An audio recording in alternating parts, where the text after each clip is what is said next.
saya Agustinus. Mari kita kenal Alkitab, karena Alkitab pembimbing hidup. Dalam Alkitab, banyak tokoh yang mempunyai kelebihan dan kekurangannya masing-masing. Karakter-karakter mereka memperkaya Alkitab. Kita bisa belajar banyak dari karakter tokoh-tokoh Alkitab ini. Pada kesempatan ini, kita belajar dari teladan Rut yang tercatat dalam kitab Rut. Rut ini adalah nenek buyut dari Raja Daud. Sejarah Rut dimulai saat Rut menjadi istri dari Mahlon, salah satu putra dari Elimelek dan Naomi. Elimelek adalah seorang Efrata dari suku Yehuda yang membawa keluarganya pindah dari Bethlehem ke tanah Moab saat terjadi bencana kelaparan di Israel. Setelah Elimelek mati di tanah Moab, kedua putranya Mahlon dan Kilion mengambil perempuan-perempuan Moab menjadi istri mereka.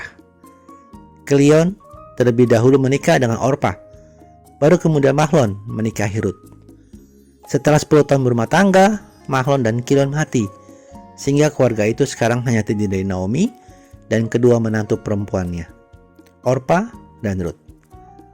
Walaupun suami-suami mereka sudah meninggal, Orpa dan Rut tetap menunjukkan kesetiaannya terhadap Naomi, ibu mertua mereka.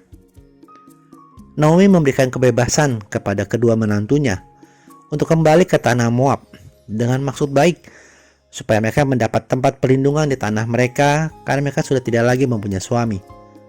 Tetapi Rut memilih untuk ikut bersama Naomi kembali ke Bethlehem, ke tanah Israel. Rut berkata, "Janganlah desak aku meninggalkan engkau dan pulang dengan tidak mengikuti engkau. Sebab kemana engkau pergi, kesitulah juga aku pergi. Dan di mana engkau bermalam, di situ jugalah aku bermalam. Bangsamu lah bangsaku, Allahmu lah Allahku." Rut mau mengikut dan tinggal bersama Naomi.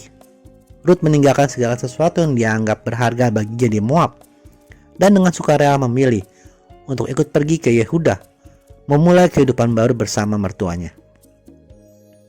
Pilihan ini memiliki makna rohani maupun makna budaya, karena budaya di Moab adalah menyembah dewa Kamos, seperti yang tertulis di kitab Bilangan 21 ayat 29.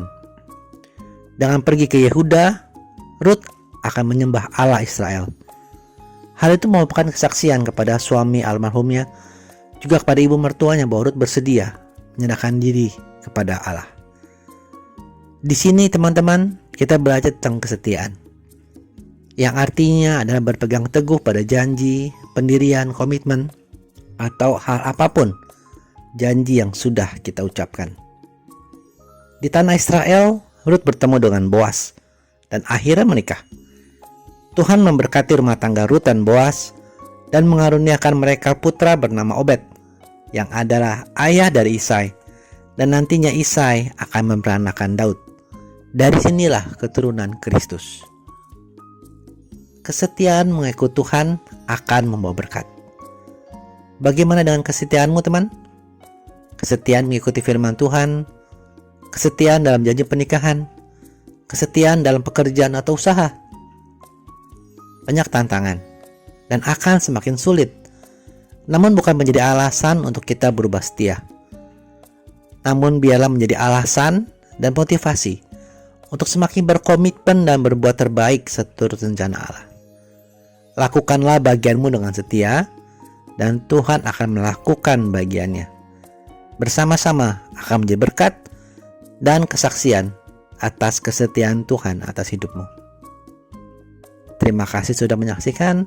Mohon like dan subscribe untuk membantu channel ini bertumbuh dan firman Tuhan semakin diwartakan.